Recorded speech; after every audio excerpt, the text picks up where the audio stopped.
without even getting into the office, just from the stadium, just said first was gone. And with that singular statement, Nigeria was truncated into serious poverty. So we are just hoping and praying that by the twist of fate, things may take a new turn. But with the rising of 2027 politics, what's the interest of the president in Rivers State? You know fully well that they shared desperation on the part of the APC, using Nyesom Wike as a tool to hold the opposition platform to ransom. Because what we are seeing now, there's no light at the end of this tunnel. I dare say it's no longer a tunnel, it's not a toilet. So we have to rise to the occasion and engage meaningfully and see how we could just fight the system and produce a result out of shared desperation, because the system will have to opt for a change. So we are not hoping that they will obviously gift us or hand us over a change. We are hoping that we could fight our way and force the system to change.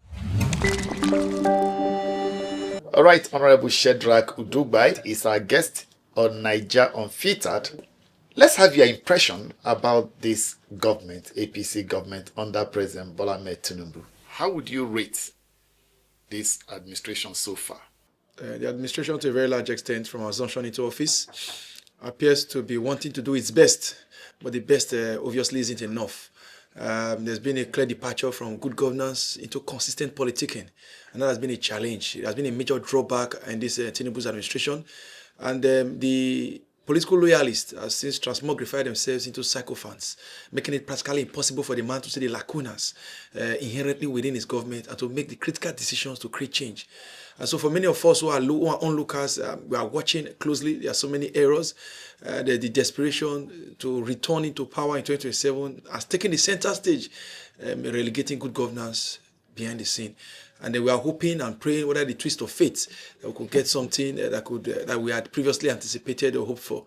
Because what we have now is something that no one had previously envisaged, believing that Bola Ahmed Tinubu, as they had previously said, was the Jagaban, a man who could muster his own strength, who had the capacity to make some strategic inputs without being cowed by the whims and caprices of other political leaders and masters. But what we're saying is that the man he has not been able to give us what we had previously anticipated. The idea of insecurity we had hoped for that would have been brought to a logical conclusion, knowing that the man is not from the Fulani extract, or perhaps is not a Muslim or religious bigot or a Muslim extremist, that we say, okay, perhaps for being from the south, a Yoruba man who could put that in abeyance. Very little or no sources have been recorded in that direction. And then the issue of the economy is a double jeopardy on its own part. So we are just hoping and praying that by the twist of fate, things may take a new turn. But with the rising of 2027 politics, I doubt if there's light at the end of this tunnel.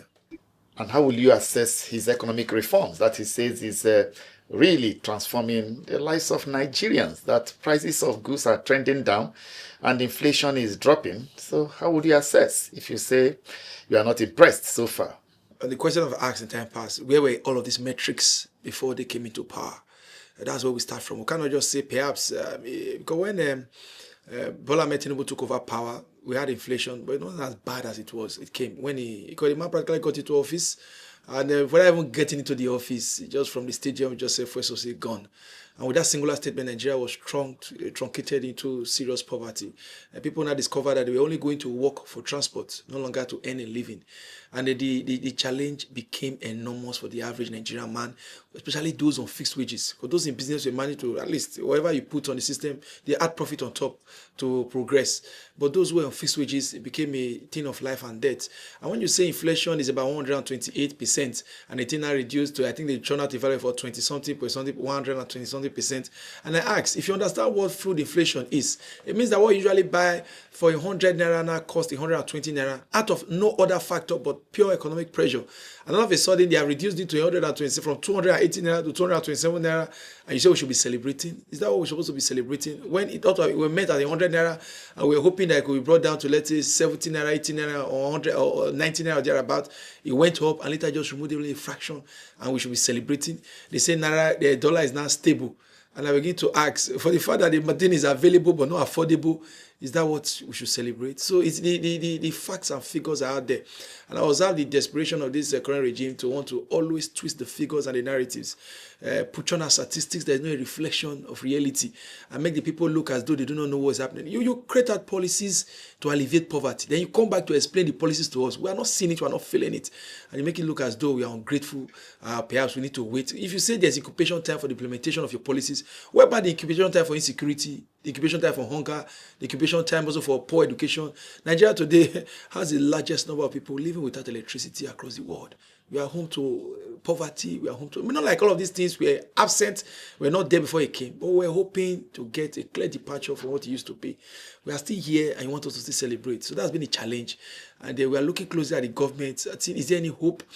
Many people are saying we need a change, and they say yes. We're also looking at the possibilities of a change, because the man appears to be a sit-tight president. Can we really reposition and rewire to get the kind of governance we desire?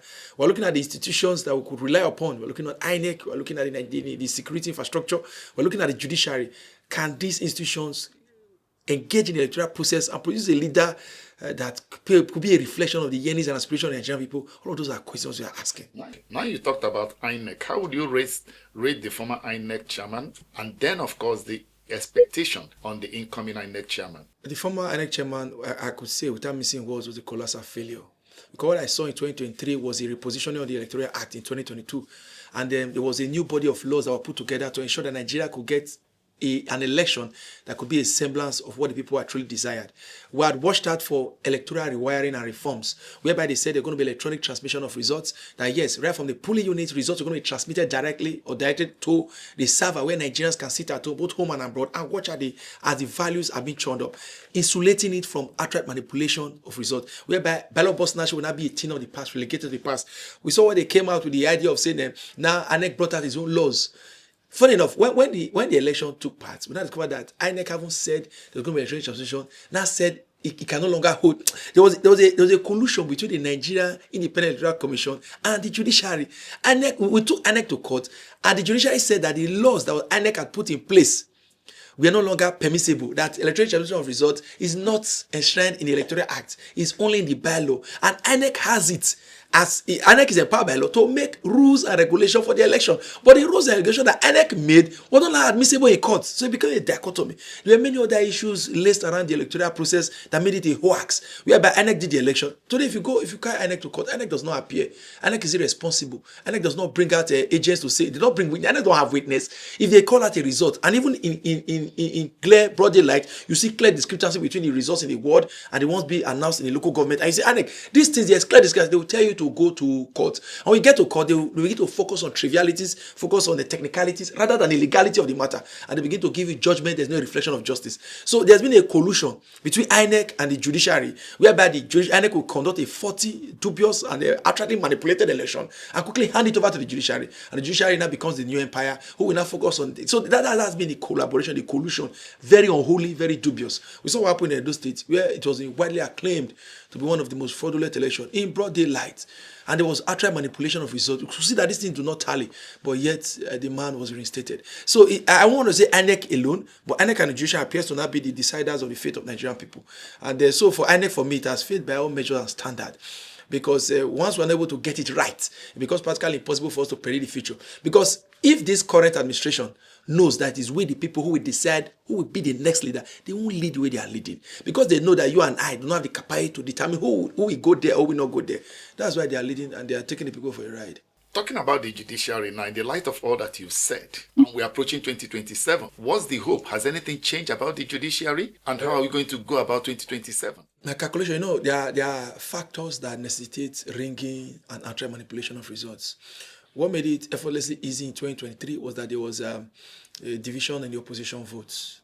And if there was a clear dichotomy between who wants Tinubu who wants the change, I think it's going to be a bit easier because there are pressures that people may fall under that makes it practically impossible for them to engage in the outright manipulation of results, whereby the people who are against the establishment are in huge numbers. It becomes difficult for those things to be carried out in broad daylight without some form of strong resistance. So my calculation is that it's not just going to be changed from the institution. We're hoping that the people will be more educated and enlightened, haven't seen the effects of poor governance on the life of the average Nigerian out there in the streets, that they're able to at least rise up to their consciousness and say, no, enough is enough, because what we are seeing now, there's no light at the end of this tunnel. I dare say it's no longer a tunnel, it's not a toilet. So we have to rise to the occasion and engage meaningfully and see how we could just fight the system and produce a result out of sheer desperation, because the system will have to opt for a change. So we are not hoping that they will obviously gift us or hand us over a change. We are hoping that we could fight our way and force the system to change. And that's where we are hoping and praying that perhaps we're able to get the opposition voices together, because it would be a clear attempt to scuttle the opposition platforms. To see the PDP disarray, the Labour Party disarray. It was even funny when the New Nigerian People Party at one time last year came out and suspended the only governor they had. And I began to wonder, yet nothing happened. If this country is not issue, how can a party come forward and say they are suspending the only governor in the platform? And they said yes, and they all celebrated it. We see even a Labour Party that came up, that gave out a strong opposition to the APC in the last election. Even the only governor they had, Alex Oti, could not use the Labour Party to control local government election. He had to go and borrow Senate Labour Party. That's why how broken. Everybody knows what happened in the PDP, how sickling it has become. So there's been a desperation to kill and destroy the opposition platforms, so that in 2027 we're going to have a one-party state. So that whether Tinubu does well or does not do well, it will be the only choice you have. And that's why I also commend the efforts of those people in the ADC and the coalition they are putting together. And hopefully we could have a platform that could still maintain some level of electoral integrity that we could use. Because the absence of options in democracy is the death of any democratic process. All right, you talked about the ADC. Do you think they are properly positioned to upstage the APC come 2027? Yes, they are doing their best. It's just that the factors that will necessitate a critical change has not been brought upon us, because it's also anchored on timing. When the election gets extremely close, let's say we'll hit like 2026 and the party primaries are done, candidates are being brought forward, we'll now have a clear picture of what's expected. And persons who are decamping now are decamping for personal and obvious reasons. And then when the election comes closer, because this one we are seeing now is first acceleration of the process. But sooner or later, we're going to get the true, when the time is at hand, we'll now know exactly how the process. But so far, so good. They've been doing their best. We're seeing gales of defection, especially in northern and the southwestern part of the country. We've seen many politicians openly identify with the platform, knowing fully well that the establishment still has the capacity to intimidate them using the security apparatus, the FCC, the anti-graft agencies. But there's still some level of dispassion. There's a level of they have courage. They have courage, and to stand against a very territorial government as we have it today, that is very dispassionate in its approach. They have done well. They have done well. We should give them courage. We should salute their courage and see how it pans out and how the whole thing process shapes out in the coming days. You seem to be hard on the government. Let's look at the ministers, because I know that some of them, Nigerians, have been saying this is doing well, this is doing well, this is doing well. For you, let's look at some of the persons that have excelled, impressed you under this administration. The ministers, to a large extent, many of them, I know these ministers, when we brought into office, they have the sole purpose of implementing the plans and aspirations of their principal, I dare say, because that's how I've understood governments to operate. That when a man is elected, it brings out his persons who understand his trajectory of governance to implement all of those policies that he had previously promised. Because many of the ministers were not elected, they are appointed by a man who is elected. So they are honor-bound and duty-bound to express the intent and purpose of the principal. And there are a few of them who have done well, because many of them have now, because they know Bola Ahmed Tinubu is disposed strongly to 2027 and the rhetorics of politics. Many of them have subjugated good governance associated with politics. Well, for example, I could take, for example, the Minister of Interior, Honorable, I think, Olubomi Tunji Ojo.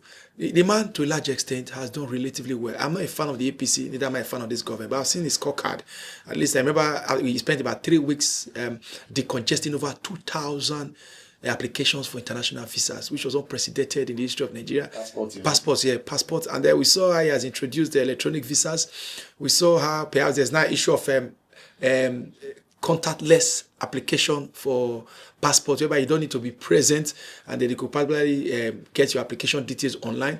And then Mufo also watched where there's some persons who were previously convicted, about 2,000 of them with the option of fine that couldn't pay fine, and they were causing congestion of the security of the prisons. The man practically went in and paid fine for over 2,000 persons to be released. I also saw the promotions he did of about 50,000 persons in these last 2 years. So the man has been doing well. And what makes me single him out is the ability to engage in governance without dwelling on the narratives of politics. Because we see some other very funny characters in government who perhaps they say they've done well, but whether you like it or not, they've subjugated good governance for politics, and then they speak from both sides of their mouths. One thing I want to say clearly, Nigeria is in comatose, is in bad shape, is heading for the rocks. Not because we do not have politicians with intellect, not because we do not have politicians who lack ambition. What we have is politicians who do not have the integrity and character to hold and wield power. Because when a politician does not have character, well, character is what character restrains and controls power. If you have If you have power and you do not have character, the politician becomes very unpredictable and I dare say dangerous. And if we're able to enthrone this kind of politicians without character, whereby we have politicians who talk from both sides of their mouth, who do not anchor, who perhaps do not even give regards to justice, because when there's no character, you cannot be bound by justice, fairness, and equity. They're not being driven by primordial sentiments of personal benefits. And then you see them buying to affluence, buying to power, buying to self-aggrandizement. And all these characters, what we've seen in characters like SYMFONI, who have been a tool in the destruction of the People's Democratic Party, practically holding the opposition back, ensuring that there is no opposition voice or dissenting voice in Nigerian democracy. We see the bragado, which a man comes in public domain and begins to speak about how he has fought this, how he has fought that, as though good governance is all about political infighting and imbroglio. They said, yes, some people have said the man has been tying rules, and I asked to what expense and cost. A project that will cost over 200 million, you appropriate 2 billion to it, and the project is completed, does not hold the value, does not churn out the value, does not retain such value, and want us to celebrate such a reckless deployment of resources. And we saw the sheer rascality. It's something we should not celebrate, because I tell people most likely, I said every generation has their own battle. For those persons who were Nigerians before the return of democracy, before we became independent in 1960, their own struggle in the lives of the Enaro was to ensure that we chase out the British government and give us an indigenous form of government. Let us see who can lead and rule ourselves. Those were their battle. They lived, they fought, and they died for it. When independence came in 1960, the battle now changed, because after the First Republic, it was truncated by the military era. People who lived in that era, their aim and aspiration had changed. They now said, oh, what we need is a system of government that will be able to at least meet the needs and aspirations of people, and not the military dictatorship, because it was widely acclaimed that democracy is the only form of government, is the best, and the best of government that can really meet the needs of the people. Their own battle after that 1960 was to ensure that they hand over democracy as one of the best system of government to the Nigerian people. They lived, they fought, and they died. In the return of this Fourth Republic, after it was achieved in 1999 and democracy was instituted as the mainstay, we now discover very clearly that the democracy that was given to us is inherently dysfunctional, cannot serve, and cannot meet the needs of the people. Our own challenge now is to ensure that we reposition, we retool, and we rejig the Nigerian democracy, so that we will hand over a democracy to our children that can serve and meet their needs. For this same cause, many of us are willing to fight, we're willing to live, and we're willing to die for. So that's where we are. And one of the major inhibitants to this kind of democracy is politics without character. Talking about your reference to Wike and then destruction of opposition party. Which party are you referring to? And then how did he destroy the opposition party you are talking about? There's been a direct drag. They told me it's... when they do these kind of things, they tell us, oh, it's all politics. There's never a time political systems. Everybody must do everything within their possible power to ensure that the opposition does not thrive, and then we must continue this. And then there are some patterns, there are some tactics in politics that I can best describe as criminal. It's not anchored on morality. It's not anchored on good governance. It's just shared desperation and wickedness. Because when you say you have funded the party, you are the one who owns the soul of the party, you come at the public domain to boast that I made this one fail. If not for me, this one wouldn't have win. I brought this national chairman, the man misbehaved, I kicked him out. I brought this party, this one can't survive. And you hold the party. You see people, characters in the video, you go to courts and you collect all form of scrupulous judgment just to truncate pure democratic processes. It's totally uncalled for, because we've seen his actions directly and indirectly. The man has not said no, he's not the one. The man has not denied that he's not the one frustrating the growth and development of the party. And we saw how they frustrated the People's Democratic Party, the Labour Party, the New Nigerian People Party. There's no one that's been insulated from this high-handedness of SYMFONI. But why do you think that the People's Democratic Party is not able to suspend him? When they say it's not above the party. No, it's not about the party. The man has the resources of the federal government, with which he used to fund the officers of the party. And those officers of the party are willing and ready to do his bidding at any point in time. We saw Sam Daddy, who went to contest in Imo State. For crying out loud, everybody knows the constitution of the People's Democratic Party. A man leaves his position to contest. And after he lost, he didn't even spend 2 more hours after the result was called. He quickly ran to Abuja to say he had never resumed. Where exactly is that thing happening? And the man goes to court to correct a form of dubious judgment just to ensure that he stays himself in power. We saw the body language of Damago. We saw the organizing secretary Bature. So when we look at all of these things and the way they are taking shape and the way they get the support of the establishment, you know fully well that they share desperation on the part of the people, the APC, using SYMFONI as a tool to hold the opposition platform to ransom. We saw what happened in the Labour Party, where Peter Obi is practically kicked out. Now he's struggling to find footing in the ADC coalition. It was so bad that even the governor of Labour Party is practically outside. It's not factionalized. So when we now make it look as though we are not aware where the influence is coming from, we are not being true to ourselves. And if people continue in this trajectory to play this kind of dubious and dirty politics, we have ourselves to blame, because good governance will be totally sacrificed in the years to come. And we're going to celebrate characters like this. It becomes very disenchanting, because people will now focus more on politics and the desperation to retain power without the interest of improving the lives of the people. If you look at the FCT, a lot of people are saying, those in FCT are saying, Mr. Project is doing very well, and they've never seen anything like this in the FCT before. What do you think? You know, the minister is a theatrics of the media. He calls them every single day for press briefing. Wike has had more press briefing than the president. Gather all the other ministers together. Wike has spoken to the media more. He has them on his payrolls. They are his cronies, allies, and surrogates. He calls them at beck and call. They go to his house. They don't invite him. The last interview Wike did in channels, they extended it to 2 hours. How can the politics today was supposed to be a 1 hour program? You invite somebody because the man can talk and he has so many stories to tell. The man goes there and yammer currently for 2 straight hours. So when the man has so much resources, the truth is there's so much resources at the disposal of this man. Mind you, aside Lagos State and Rivers State, the FCT is the next state that generates the highest internal generated revenue. And the man has headed Rivers State. The Rivers State now is practically in his pocket. And when the governor there decided to misbehave, not wanting to support the terms of agreement, he kicked him out and brought a SO administrator. When SO administrator was done dealing with the man, they brought him back as a humble pack. He's not the president. We all know how those things happened, and then the influences that took part. What's the interest of the president in Rivers State? If the president didn't want such to happen, we know the advice he took. We know the battles that were fought and lost. So we're not going to act as though we are ignorant of all these things, because those ignorance in itself prevents us from assessing truth. So for the man to have so much resources at his disposal, and now he's controlling the war chest of the FCT, and the FCT has now been pulled from the single treasury account, so the man can spend at will, and yet there's now a big dichotomy between the rich and the poor, the haves and the haves not. Mind you, all the money that was removed from subsidy was being handed over to politicians to ensure that they could. So the people are now paying to ensure that the political leaders and masters have more resources at their disposal to continue to weaponize poverty and the machinations of power.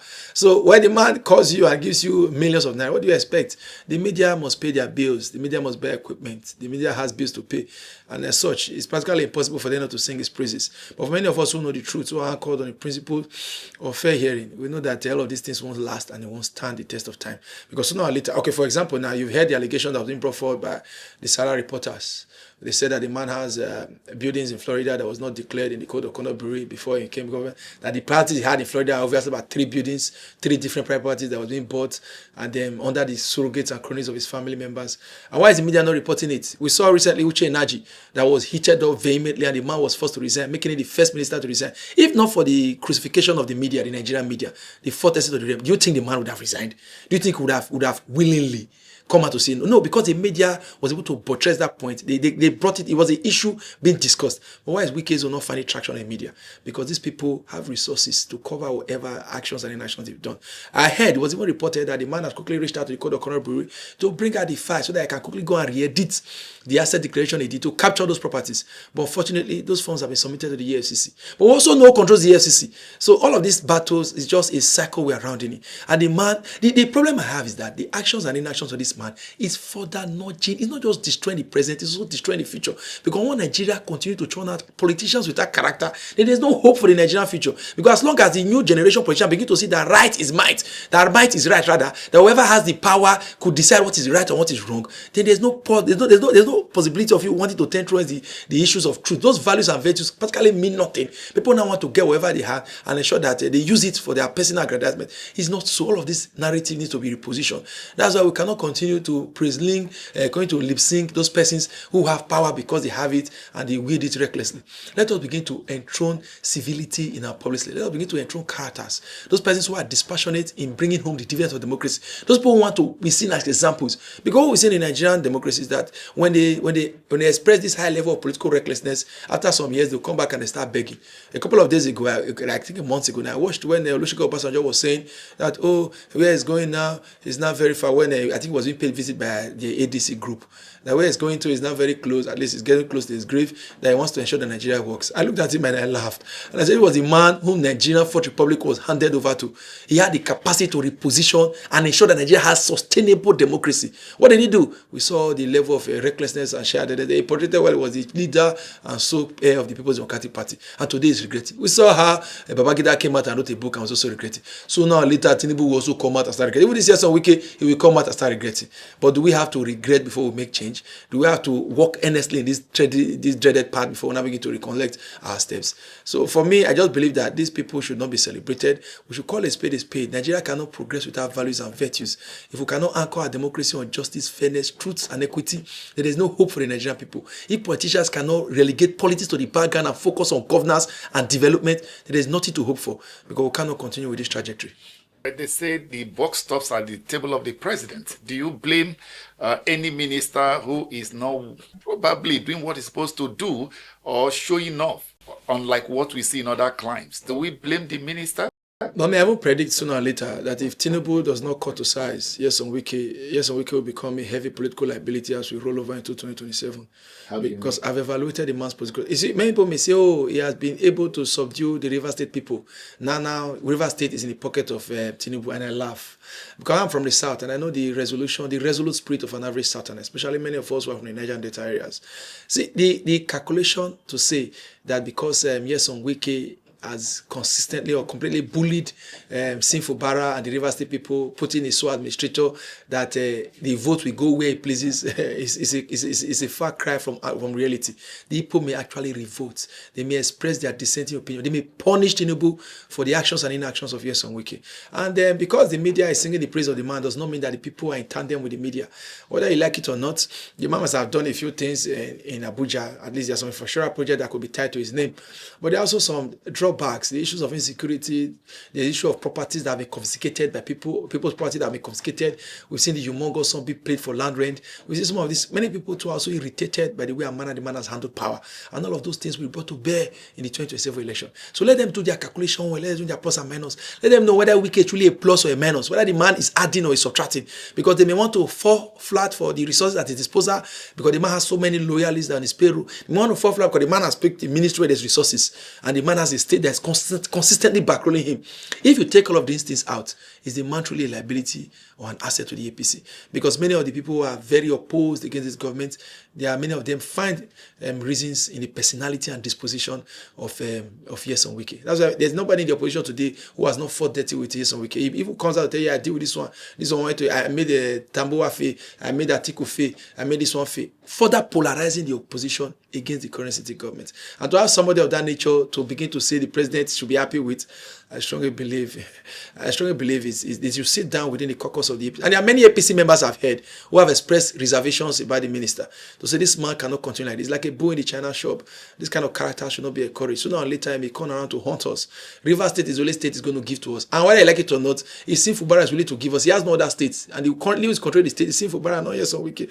And then the desperation to say you want to hand over Abuja votes to Bola Ahmed Tinubu may backfire, because Abuja is one of the most cosmopolitan areas in Nigeria. You could watch the voting patterns of people in Lagos in the Lekki axis, where people can feed themselves, especially in Abuja too, there's cosmopolitan. The vote cannot be controlled, because you practically can't come to the polling unit and bully people who are educated, people who are oriented, who are enlightened, to say no. It's only in the villages where there's poverty, abject poverty, weaponized poverty, or in those areas where votes can count, that a character like this will be needed. The water side, where they will carry the votes and they go and hide it in one bush, and the votes will begin to rise like Gary after they soaked it for 2 days.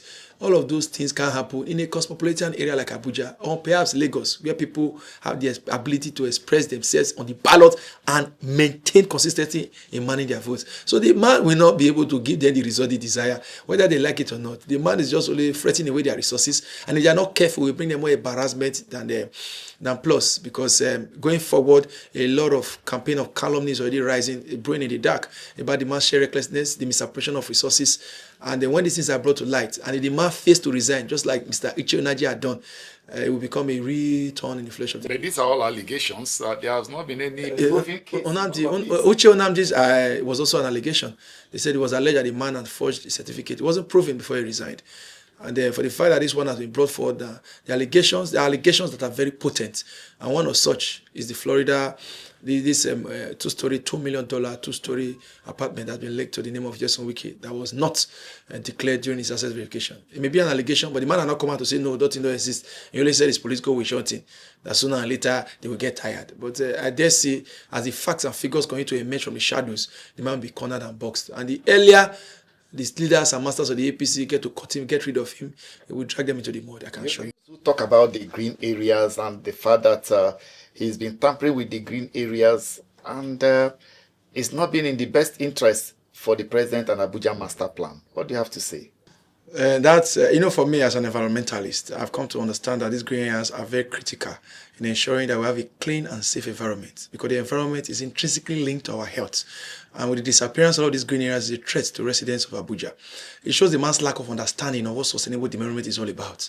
And besides that, many of these green areas are critical. They provided critical employment for many persons within the residents. There are many of those places that he has them reallocated to his cronies and surrogates, who has provided job and means of livelihood to so many persons. It is not unrelated to the high level of insecurity we now witness in Abuja. Because even when there was insecurity, widespread insecurity in the northeast and north central, Abuja was not as unsafe as it is today. We saw the killing of the Somtuku, that already arrested journalist who was gruesomely murdered in her home. You see, today Abuja is now a host to thieves, criminals, 419s, and all sorts of crime and criminalities, gangsterism, who disengage people of their belongings, they draw blood at will, and the city is not as safe. Whereas good governance is anchored on the security of lives and property before you focus on welfare. And yet, and I begin to wonder, he says building, carrying out a flyover project, he's doing roads. Is it the people who are mourning that will not appreciate those roads? Is it the person who cannot sleep with his two eyes closed that wake up in the morning to appreciate those flyovers? For me, it shows the man's lack of understanding of what good governance is in accordance or in tandem with international best practices. So those green areas is a clear statement that the man does not understand what a modern city like Abuja ought to be. It's a shame that the man is not being guided properly by the presidency. And I strongly believe that before all these things not be brought to a board, the man may end up embarrassing himself in the long run. And for us, we'll continue to say the best that we can. Many people who understand, for environmentalists and environmental experts, that these green areas are crucial to survival. They are crucial in ensuring that there's sustainability in health in the residents of Abuja. And then when you say those projects, it does, like I said earlier, many of those things do not retain the value. They are mainly contracts aimed and targeted at SYMFONI state resources. And aside that, there's nothing left of it. Do you think that the president can compel him to resign or sack him? You see, when you have a cancer, it's better to lose the part of the body that is cancerous than to lose the whole body. And when it gets to that stage, when they get to realize that the man is indeed a cancer or a thorn to the flesh of the APC, letting him go will not be a simple deal. Looking at 2027, can President Tinubu be stopped? Yes, the threat will only arise if the oppositions are able to unite themselves on a veritable platform. I've said it time without number, that what they are hoping is that Tinubu becomes the only opposition, or perhaps if we have an opposition, let it be scattered oppositions, whereby we have like three major candidates, like Atiku on the ballot, Peter Obi on the ballot, Goodluck Ebele Jonathan being woken up from the sleeps to come and run, to be on the ballot too, thereby putting plurality of opinions and candidates. If such a thing happens, then they will not be able to deploy the resources. They have humongous resources, and then the security, the infrastructure of state security, be the police, the DSS, or the military, to bully voters and oppress them, and perhaps just ring it in their favor. But if we have a united opposition, whereby perhaps we say, let's say, a Peter Obi and an Atiku unanimously synergizing on a platform going against the APC, where we also know that with the death of Buhari, President Muhammadu Buhari, that the Atiku now stands as the most prominent leader in the North, having gotten the backing of the vocal voices like El-Rufai, that the North may likely want to go one way, because this government are proven to be very nepotistic in its appointment and allotment of resources. We saw how humongous resources have been deployed in favor of Lagos State, where the man has rewritten all the tax laws to ensure that Lagos State benefits paramountly, and all the humongous projects, starting with the Coastal Road down to the renovation of the Murtala Mohammed Airport that was copying 712 billion, to renovation of the 10 million bridge, to the gauge train station, and all the appointment of political oppositions. They've all been targeted and tailored to Lagos State. And all of those tailoring is because the man has seen Lagos State as his own private property. Because right from when he became president, when he became governor, he had practically held the economy of Lagos in his pocket, determined who will become governor, even after donkey years after he had left. So anything that goes to Lagos, he sees it as going to his own personal farm. So that's why he wants to tell Nigerian resources and put them in Lagos so they can go back to Lagos according to control. Notwithstanding, he will also ensure that he reduces and breaks, demoralizes the Nigerian democracy, so that if he comes back in 2027, after 2027, he will determine who will become the next president on forward, just as he had done in Lagos. So that's why it's only the Northerners that we want to say also the political dilemma. Because many have said, oh, Shedrach, you that is a Southerner, a vocal Southerner voice, why are you not speaking against the interests of the South? Will it not be good for us to have two Southerners to complete their tenure? And I asked them, since Tinubu met Tinubu from the South, my Southern brother has been president. Tell me one thing I have benefited from him that a Northerner did not benefit. Because the same sentiment holds for Christian-Muslim tickets.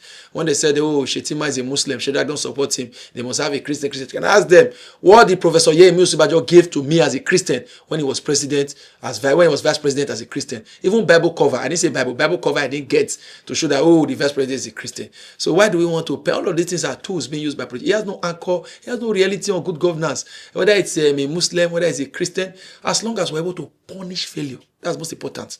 Punish failure, punish clueless governance. Nigeria will never be able to make headway. All right, come to 2027. Who would you support if the choice were to be yours to make? I could say, oh, I want to support one Mr. Ayo Balogun or Mr. Kemi Timothy, because the man has the requisite competence and character. I've seen him, I know him. But that man may just be one man in my streets.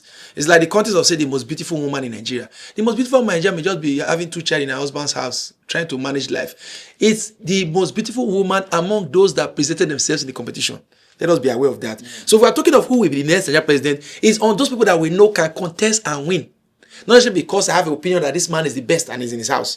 Among the candidates that can win, we only know there are only 3 because they've been on the ballot before, they've tested the waters, and they have a national spread, which is Goodluck Jonathan, Peter Obi, and Atiku. And among these 3, the advantage is clear for Alhaji Atiku Abubakar because he's from the north, and it's easy for the northerners to mobilize to displace a SATA candidate, that for a SATA candidate to get votes, to displace a fellow SATA candidate. And so that's, for me, I would say Alhaji Atiku Abubakar, because the man to a large extent has also been a vice president, as he understands the nuances of the Nigerian political terrain. He knows what is needful, he knows what is obtainable, he knows where the team pinches, and he has the clout and the capacity to mobilize the needed votes. And he has the personality to battle power with a desperate all-ruling APC, the All Progressive Congress, currently ruling in Nigerian democracy. But if the other candidates are not willing to support him, then it's fait accompli. The whole thing will fall down to flat and Tinubu will return. So I hope that when he clinches the ticket, he's able to get the support of all other opposition aspirants to stand behind him and support him in this battle, because that's the only choice for Nigeria.